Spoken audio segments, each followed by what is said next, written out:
Oh, my hair's a wee bit of a mess today. Hello, buongiorno, come sta? Adesso ando a parlare di un vino italiano, una uva Nebbiolo. There should be subtitles underneath. No, not really. I'm not showing off. I don't even speak Italian.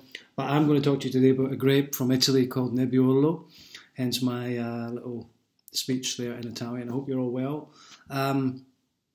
So, yes, Nebbiolo. What can you tell me about Nebbiolo? Huh?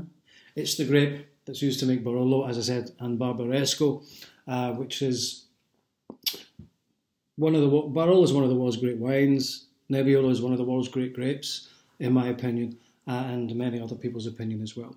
And I did a wine tasting recently where I introduced the people to the grape Nebbiolo, but it was a fairly low budget tasting, so I didn't buy them a Barolo. I got them just a Nebbiolo, kind of standard generic Nebbiolo, which is becoming more and more available these days and more better known, I suppose. And you can get it for a very, very reasonable price. This one was actually around about £10, which is, so I itchy nose again from the old hay fever.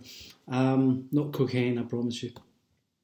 And it went down really well. And it's these days, I say, it's much easier to find the Nebbiolo grape at that level rather than having to spend £20–30 on a Barolo. As I said, but Barbaresco is the kind of compromise, if you like. You can usually get that from around about £15 and it's well worth it. Nebbiolo, it's probably amongst my three favourite grapes, I suspect, up there anyway.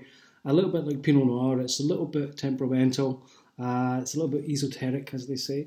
And it's relatively light bodied, also like a Pinot Noir, and quite pale in colour, very tannic. Interesting kind of herbaceousness on the nose. People talk about rose flowers, those types of things, and things like black cherry fruit on the palate. I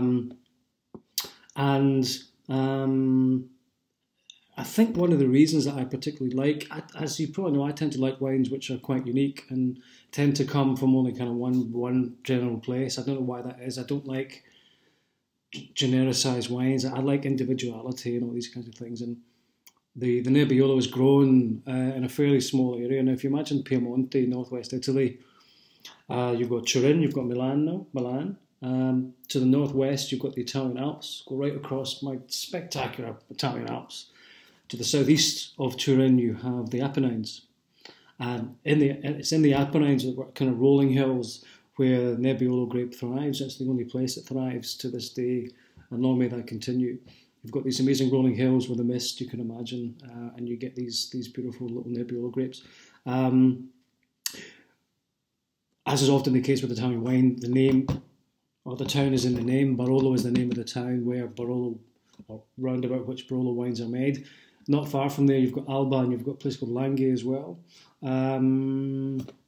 which isn't too far away from there, if I'm not mistaken. I'm not an expert.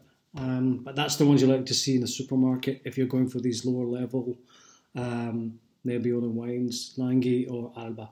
The one I did at the tasting, just taking my time, 3.5 minutes, that's fine. Battery's good, we're all good. The wine tasting I did recently, it was, as I say, a generic Nebbiolo from Alba. And it's just a nice thing to discover, I think, the thing about wine is, I mean, the five people at the tasting, they'd all heard of Barolo. Everybody's heard of Barolo. But it's amazing, none of them knew where it came from. It's like, wow, I mean, they didn't even know. Which is not to denigrate them or to have a go at them. It's just sometimes people know less than you realise. So I think when you've got a wine like Barolo, which at least you know the name of, to kind of come back on yourself and start at the kind of lower level, the simple level, is a really nice thing to do. So supermarket or a wine shop, minimum £10, but these days that doesn't get you much anyway. Look out for Nebbiolo de Langhe or Nebbiolo de Alba, and it's a good place to start. Then you can go up to Barbaresco, and then if you're feeling flash, or you can just, if you're feeling flash, just buy a bottle of Barolo anyway. You know, do what the hell you like.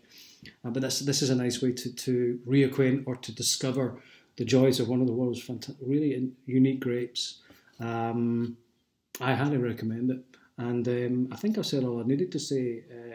I've had to do about 10 versions of this. It's not easy doing this off the cuff. I should do a bit more research normally, but I guess this is the way I do it.